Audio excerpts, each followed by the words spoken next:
আজ জন্মাষ্টমী।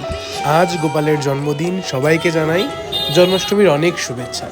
আর গোপালের জন্য শুভ জন্মদিন। সকাল সকাল প্রীতম চলে এসেছিল আর ও হাতে বাঁশিটা দিয়ে দিল গোপালের। আর এই বাঁশিটা দেখো গোপালের হাতে কত সুন্দর লাগছে। তারপরে আমরা গেছিলাম বাজারে। বাজারে গিয়ে দেখলাম সুমনের সাথে দেখা হয়ে গেল, কারণ ওর বাড়ির আজকে গোপুর জন্মদিন পালন হবে, সেই জন্য ও বাজার করতে এসছে। আমি চলে গেলাম ফুলের দোকানে, সেখান থেকে জুঁই ফুলের মালা নিলাম। অ্যাকচুয়ালি ফুলের আজকে দাম আগুন, যাকে বলে ফুল ফল দুটোই সেম। আর তারপরে চলে গেছিলাম মিষ্টির দোকানে, প্রচণ্ড ভিড় ছিল মিষ্টির দোকানে।